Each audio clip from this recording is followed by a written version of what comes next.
कर्तव्य बनता है। संत जन परमात्मा के लिए जन्म लेते हैं। संत जन सभी जीवों को सुखी देखना चाहते हैं।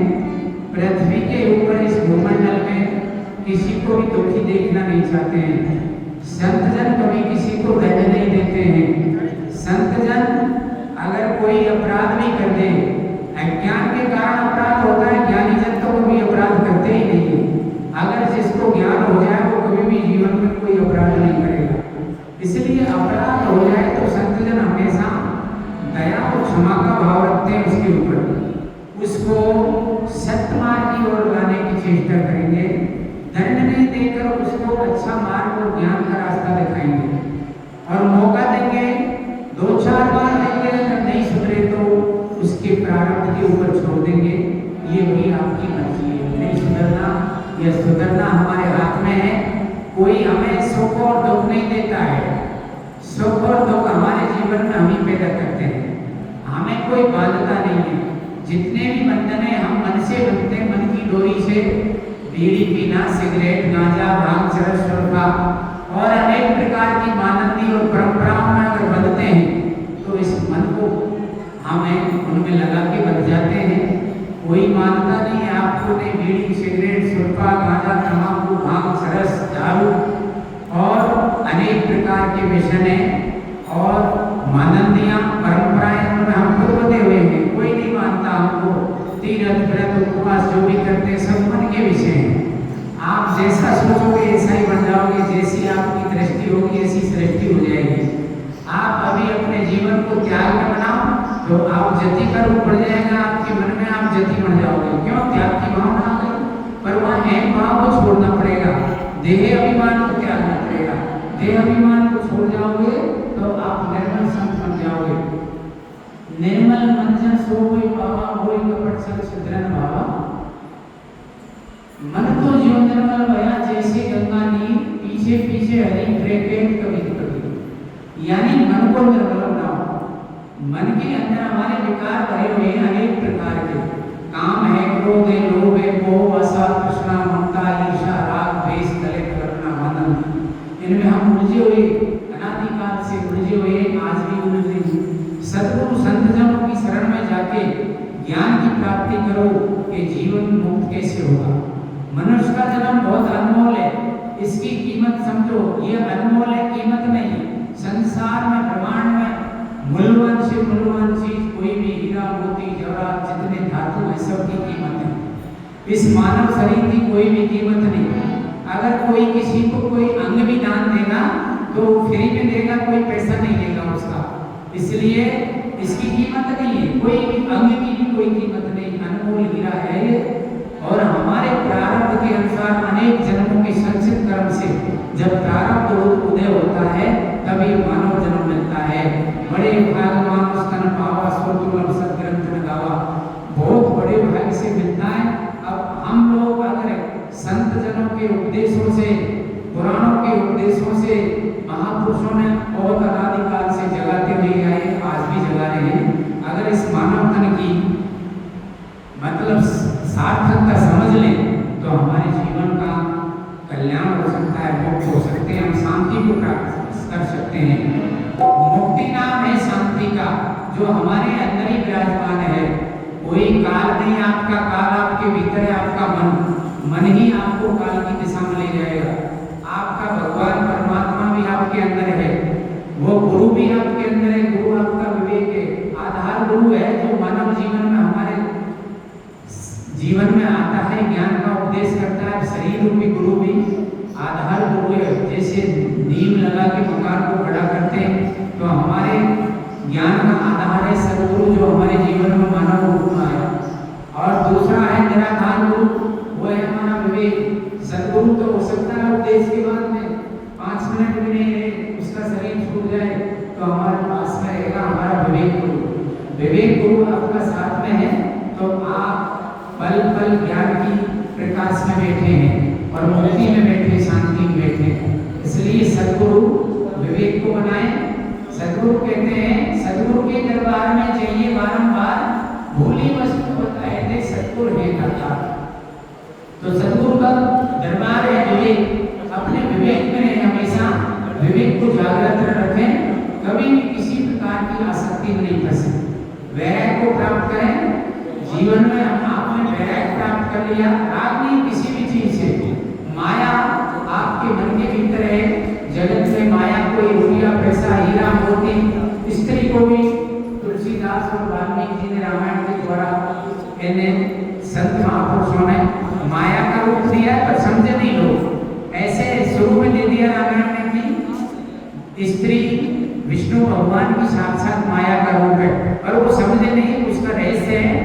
एक चीज बताइए रामायण ने माया के रूप में बताया है, काम क्रोध मद लोभ सब प्रबल मोह की धार। एक चौपाई बोलिए दो है, काम क्रोध लोभ आदि मद प्रबल मोह की धार, दिन में उपति दारुण दुखी माया रूपी नार। अब माया रूपी नार है, स्त्री में ये माया रूपी नार। माया है जीव की वासना, और वासना स्त्री का रूप है, इसलिए माया रूपी नारी है जीव की वासना। जो इच्छा शक्ति है ना हमारी, वही नारी का रूप है, और उसी के द्वारा हमारा ये जन्म मरण होता है। जिस दिन हम इच्छा का अंत करें, निरइच्छा हो जाए, कामना इच्छा और वासना एक ही बात है, इसका अंत कर दें, यानी संतोष को धारण करके संसार से वैराग्य प्राप्त करें, और अपने जीवन में मोह निद्रा आलस का त्याग करके किसी की भी आशा नहीं करें, निराशा हो जाए तो क्या है। जिस प्रकार मोबाइल में हम 10 नंबर डिजिट का जो नंबर लगाते हैं, वो अमेरिका जर्मनी फ्रांस जापान कहीं भी लगाओ, वहीं जाके बजा देगा उस घंटी को। इसी प्रकार शरीर को जब ये जीव छोड़ता है तो क्या है, अगर कुछ भी विचार आ गया मन के भीतर तो उसका चित्र आ जाएगा, और वो चित्र को भूलेगा। जाता आता कहीं भी नहीं है, कर्म के अनुसार यही 5 तत्व का शरीर धारण करता है। इस ब्रह्मांड के अंदर ही 5 तत्व और छठे चेतन आत्मा, ये सदा से अजर अमर है, मरते नहीं है ये पांचों।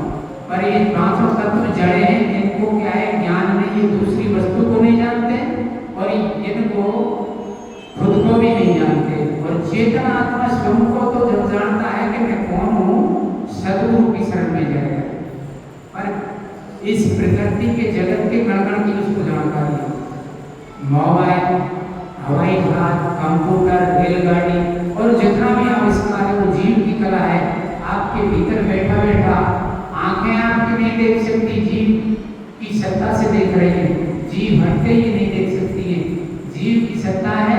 जीव की सत्ता से काम सुनते हैं, पैर चलते हैं, हाथ कार्य करते हैं। जीव जिस दिन यहाँ से हटेगा उस दिन ये सब कुछ भी कार्य नहीं करें। इसलिए अपने जीव की जो सत्ता है उसको समझें।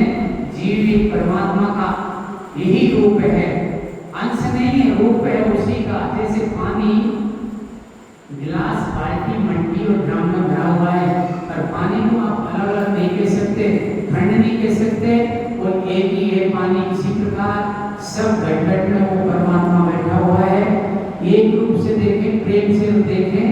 दूसरे के अंदर दोष है तो उनका त्याग करके उन पर दृष्टिपात नहीं करें, उस आत्मा को देखें। एक बार सतगुरु कबीर साहब के पास में संत आ गए थे उसे काशी में कुटिया पे, और कबीर की कुटिया पे कोई भी सामग्री नहीं थी भोजन की। तो कमाली को एक मुर्गा जो साहूकार था सामान देता वहाँ भेजा, सामान लेने के लिए कि भाई हमें संत आए तो सामग्री दो, उनको तोल बता दी, उन्होंने नाप तोल। वहाँ जाके उसने मांगा तो वो क्या है, यंग था वो बढ़िया। उसने कहा आप मेरे पास में रात को आए तो मैं पहले का भी कर्जा मुक्त कर दूंगा, ये भी आपको दे दूंगा फ्री में। तो उसने उस बात को सुन के कोई जवाब नहीं दिया, और कमाली सतगुरु कबीर साहब के पास में पहुंच गई। तो उसने जाके उसको बताया कि इस प्रकार का, तो कर भाई आपको हाँ कर देना चाहिए था, चलो मैं चलता हूँ आपके पास में, साथ में और अभी चलो। वर्षा का दिन था, वर्षा हो रही थी, और वहाँ छाता वगैरह सामग्री लेके और दोनों वो कमाली को लेके कबीर साहब वहाँ पहुँच गए, और भीतर जाके कमाली अंदर गई। उसको कहा कि भाई देखो अब मैं आ गई हूँ। तो उसने कहा आपके वस्त्र तो भीगे नहीं, बरसात हो रही है, ये वस्त्र सूखे कैसे रह गए। तो कर भाई मेरे साथ साथ तो कबीर साहब आए हुए, तो क्या भाई उसके रेत निकल गई, फिर उसे क्या करो, उसके चरण में जाके गिरे और माफी मांगी कि साहेब मेरे से भूल हो गई, मुझे क्षमा कर दें, आप महापुरुष हैं। उसने कहा कोई बात नहीं, आपका संबंध शरीर से है, आपका किया हुआ कर्म आपको भुगतना पड़ेगा। मेरा संबंध आत्मा से, मैं आत्मा में कोई दोष नहीं देखता हूँ, शरीर में भी नहीं देखता हूँ, मैं सिर्फ आत्मा को ही देखता हूँ। इसलिए उसने फिर सदगुरु कबीर साहब के चरणों में अपना पूरा जीवन व्यतीत किया और सारे अभिमान और अहंकार को छोड़ दिया और वो संत हुआ प्रभु साहूकार। इसलिए अपने झूठे अहंकार और अभिमान को छोड़ के परमात्मा में कार्य करते हुए सेवा भाव से, दया भाव से सभी जीवों पर दया करते हुए अपने जीवन को व्यतीत करें और संत जनों की सेवा में हमेशा रहें और सबकी सेवा करें, सभी जीवों पर दया रखें। कोई भी जीव का कभी भी किसी समय अपने जीवन पर्यंत कभी भी अहित नहीं करें। किसी का हमारे पास में धन नहीं है तो तन से सेवा करें, तन से भी नहीं करें तो मन से पवित्रता रखें और सत्य बोले हमेशा, सत्य वचन, सत्य भावना, सत्य आचरण, सत्य ज्ञान, ना तो जीवन में साधन है निश्चय हो कल्याण। यानी हम सत्य बोले हमेशा। जीवन में अगर एक बार भी झूठ बोलते हैं तो आपके अंदर वासना जमा है, वासना के कारण आप बोल रहे हैं। अगर आपको किसी चीज की आवश्यकता नहीं तो झूठ क्यों बोलते हो? आपके जीवन में मेहनत की कमाई से खाओ, कमा के, और दूसरों के भी आपके अगर धन हो जाए तो धन की ज्यादा हो जाए तो उसकी सार्थकता है, सार्थकता धन की है दान में। दान जहाँ करे सत्य बात करो, संत जनों को जो निष्कामी संत है वहाँ अनुदान करो, वो भी उसको क्या परमार्थ लगाएंगे, वो कोई भी काम नहीं, अपने जीवन यापन जरूर करेंगे, कपड़ा वस्त्र और भोजन उसमें तो काम लेंगे, बाकी कोई भी अनर्गल कार्य उससे नहीं करेंगे। इसलिए संत जनों की सेवा में रहें। बोलो सतगुरुदेव की जय। एक बार शब्द बोल देता हूँ थोड़ा सा। हाँ तो सतगुरु के दरबार में जाइए, बार में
एक बार सभी इस मंदिर प्रांगण में पधारे हुए सभी संत महापुरुष धर्मप्रेमी सज्जनों भाई बहनों मातृशक्ति जिस मंदिर प्रांगण में बैठे हैं ये बहुत बड़ी तपोस्थली है। दादू जी महाराज 152 शिष्य द्वारा यहाँ पे पधारे और 100 शिष्यों को साथ में लेके परम संत लोक में चले गए, परम धाम में चले गए।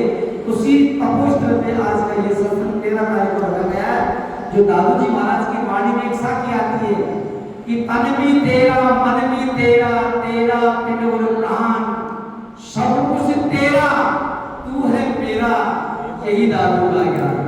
इसलिए आज हम सभी दयाल महाराज के चरणों में बैठे हैं और पधारे हुए सभी संतों को मैं नमन करते हुए सत्यनाम दादूराम कहते हुए आज की सत्संग की हमारे बीच में श्री माधोपुर से पधारे महाराज श्री भगवान दास जी महाराज, यहाँ पे श्यामाराम जी महाराज और हमारे बीच में कोटा से पधारे हैं प्रभाकर साहेब और गुरुबोध साहेब। उनसे मैं निवेदन करना चाहता हूँ कि आप भी साहेब को लेके कृपया मंदिर प्रांगण में पधारे और भीलवाड़ा से पधारे महावीर जी और ब्यावर से पधारे सभी संतों को मैं नमन करते हुए आज की सत्संग वैसे शुरुआत तो हो गई, लेकिन जिस प्रांगण में बैठे हैं, जिस संतों के इस मंदिर बाग में बैठे हैं, उनको नमन करते हुए प्रणाम करते हुए हम भजनों की प्रस्तुति कर रहे हैं और आप सभी को सत्यनाम दादूराम।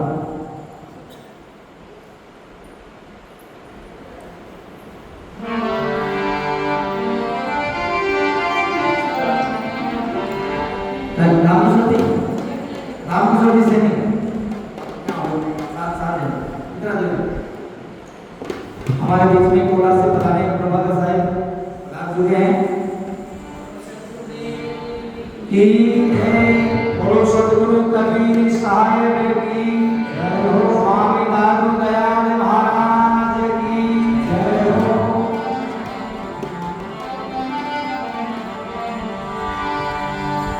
मैं सभी संतों को नमन करते हुए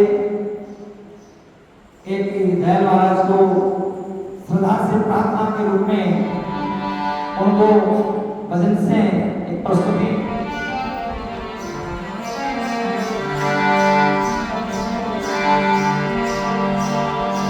श्री दादू नमो नमो निरंजनम नमस्कार गुरुदेव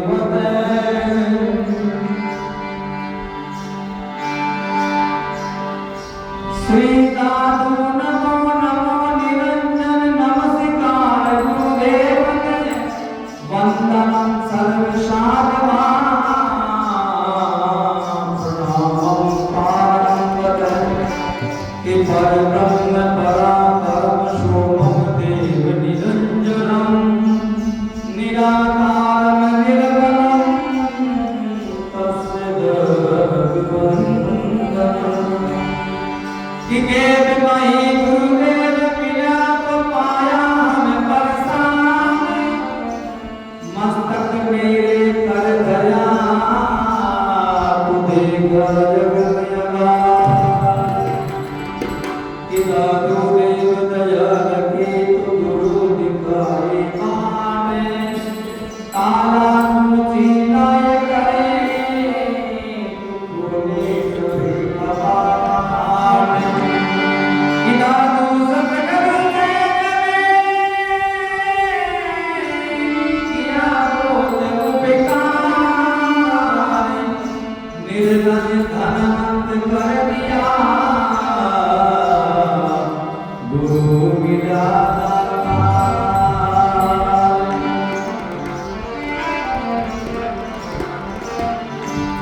आज इस सत्संग में पधारे सभी संत महापुरुषों को, भक्तों को, सभी को सत्यनाम दादूराम करते हुए ये जोधपुर के संत अतनाम जी महाराज की भजन है और हम सब आज दयाल महाराज के शरण में विराजे हैं, पधारे हैं। तो